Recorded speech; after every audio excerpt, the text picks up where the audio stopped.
Здравейте на всички! Това е всъщност първия ми официален влог в новия канал и го правя с цел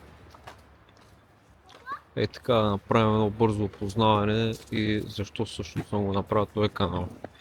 Тук съм сега в дружба Свети Константин и Елена и засняваме един от моите клипове за една моя рап песен. Но като цяло в момента този влог е защото искам да разбера колко хора мога да събера за подобен вид аудитория. Тоест, аз търся хора, които са готови да оцеляват. Аз търся хора, които са готови да живеят и хора, които са от 1%.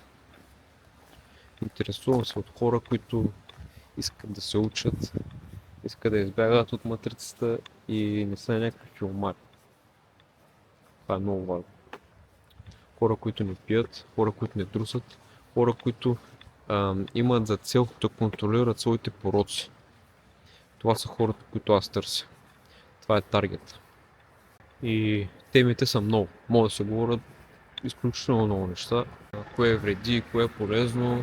Има няколко важни качества, които хората трябва да придобият. Ние не се раждаме готови с тези качества. Ние сме хора. Ние сме създадени по Божие подобие. Трябва да вярваме в Бога. Ние трябва да изградим нашия менталитет. Ние трябва да изградим нашата дисциплина. Ние трябва да изградим нашето здраве. Ние трябва да изградим нашия кръг от хора. Ние сме войни. Ние сме мъже. Има и жени, които са войни, но те са войни по съвсем различен начин. Ние не сме равни. Няма едно с едно равно същество на тази земя. Можем да се считаме като равни духовно, да бъдем добри едни към други и всички тези неща, но физически няма как да бъдем равни. Жени с мъже, жена с жена и мъж с мъж. Абсолютно всеки действа в своя собствен живот по свой собствен начин. Ние сме индивидуални. И тук идва въпроса за матрицата, защото ние сме всемогъщи. Хората сме изключително силни създания. Заради това казвам, че сме по Божие подобие, защото те се опитват, като кажа дума те, не искам глупави коментари, защото тези клипове ги правят само за хора, които знаят кои са те. Те искат да ни разделят и да ни владеят. Това е най-старата схема, най-старата работа.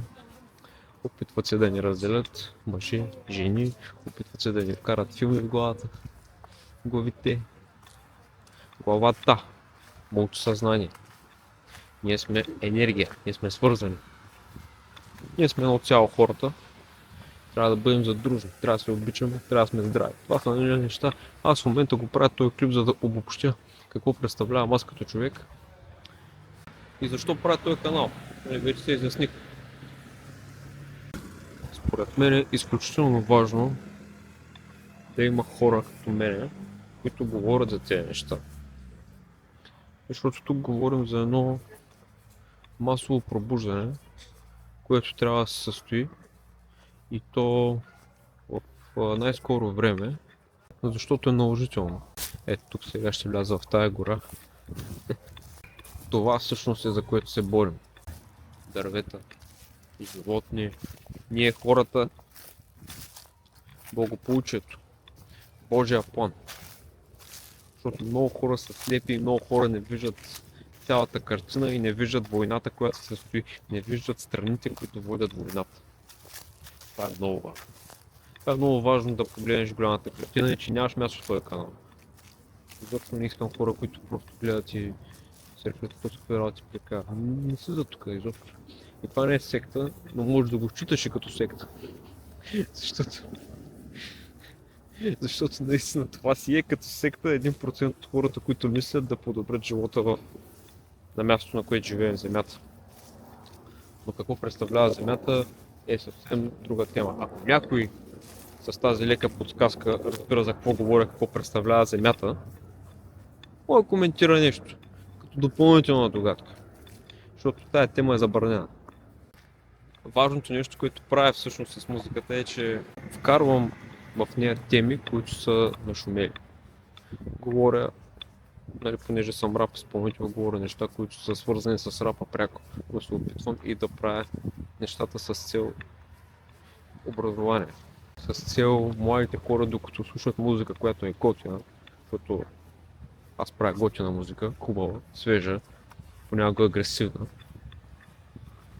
Целта е да може младите да чуят посланието. Евала на рап изпълнителя Fire и на хората, които го следват и изпълнителите покрай него. Евала на тях, защото именно Fire започна този тренд, така да се изразя, да бъдем свестни, да правим рап музика и всъщност тя да бъде нещо благородно. Човек точно това пропагандира, дори да има участие без алкохол. Хората тренират да слушат хубава музика, да бъдат благородни. Божия път, не наркотиците, алкохола и леките жени и всички тези другите неща, които са отвратителни. Защото аз съм минал през тях и заради това ви казвам, че са отвратителни. Аз не случайно, аз говоря от опит. Всичко, което ще чуете в този канал е от опит. Или максимално от някаква добре развита хипотеза и добре разгледана информация. Така, това е първият епизод. Благодарим ви, че изгледахте до края. Абонирайте се, ако ви е интересно и ако сте част от хората, за които говорех. И така. Хубав ден, хубава вечер, добро утро и бъдете здрави. Чао!